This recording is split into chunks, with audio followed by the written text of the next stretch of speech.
For the big guys to get the green flag.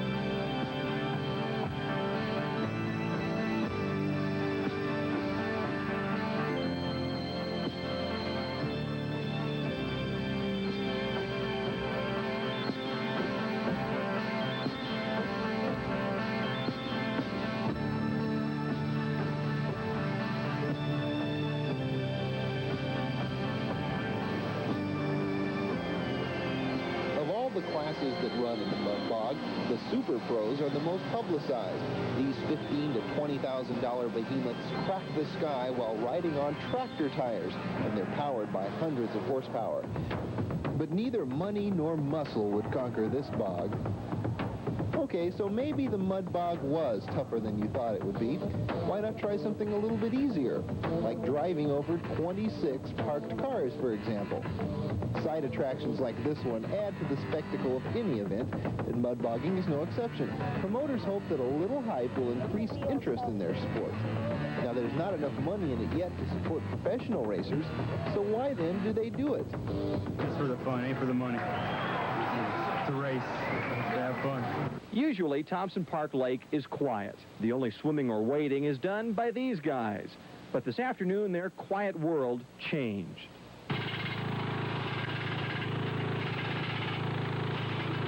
This is the Black Knight, the world's fastest monster truck. The task today was to turn this $100,000 monster into a boat. We've seen a lot of monster trucks like Bigfoot and King Kong and other ones crush cars, and we thought that that's great and everything, and you know, it can be done by smaller trucks. What can't be done by smaller trucks is like floating in a lake. That can't be done. All the preparations complete, the big moment arrived.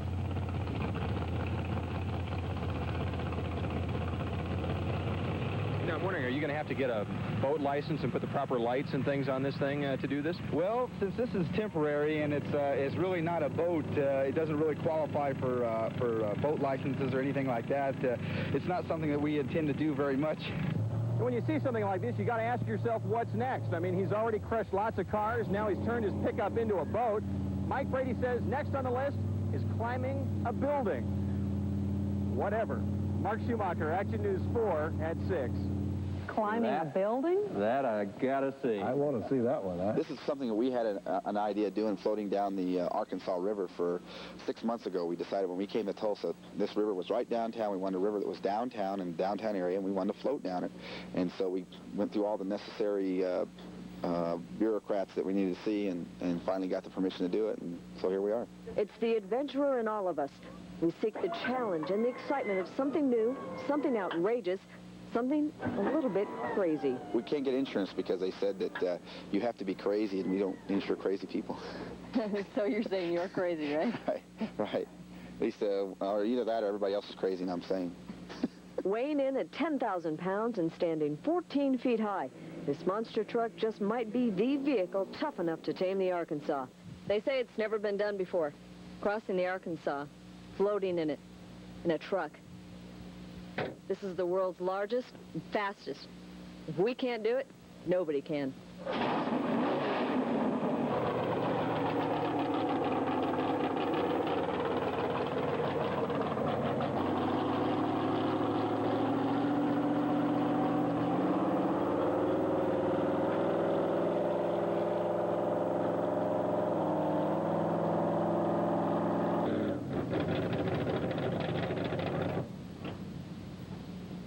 It may look bad here, but it was only a brief pit stop for some minor repairs. We were then ready to resume our challenge. We had to find water deep enough and a current strong enough to support the monster. And we did.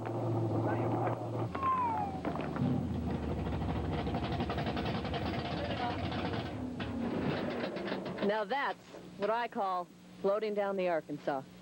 Mary Grady, Channel 6 Eyewitness News. The monster trucks. which are mainly exhibition vehicles not used on the roads. These trucks have more than just a photographic appeal. They are having an effect on sales of everything from accessories to magazines to toys.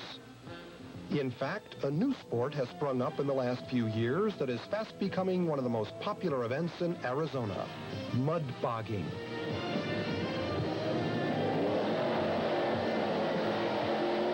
Every year it gets bigger. Last year it was about 36,000, and this year we expect to see maybe 70,000 people come to the events, whether they buy a ticket or not. More people now own trucks than ever in the history of the United States, and that alone makes mud bogs popular, because of the fact they see their truck out there racing in the mud, and they see a modified version of their truck, and sometimes they see a version that's 12 feet taller than their truck out there running on tractor tires, and kids love it. But the main objective is to go as far as possible without stopping, and as fast as possible. And that's obtained by the 11 classes that we have, the vehicles that run in those particular classes, and they race against each other in their own class. And to see something that big and massive to go through a mud bog in 4.5 seconds, 200 feet long, just amazing.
folks.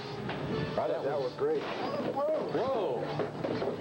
This is what you call, we got a better... Mike, I think you fell down. This is not rehearsed. You ought to see us. Drops his mic, drops everything else. That's why they call him Mike. Yeah, nobody, That's it.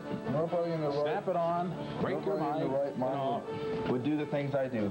You know, I think this studio is probably one of the best studios I've been in a long time. The chairs, they really work well. They are, now the one he's sitting on is not a reclining chair. Oh, that's fine. Just leave our tapes on the floor. We don't mind if you drop them and step on them and all that. That's where I found them, so I put them back up. What'd you think of that footage? Wasn't that neat? It was great. It really was. It really was. You know, that's one thing about video, unfortunately. Being there is about 100 times better. Video seems to take away from the actual performance itself, being there and seeing it. That's why, you know, if football was so good on television, the football stadiums wouldn't have any people in them. Being there and watching the game is 10 times better than seeing it on television, but television helps when you can't be in a place that's 2,000 or 3,000 miles away. But this event, you're only a couple miles away. It's right over there. And you should come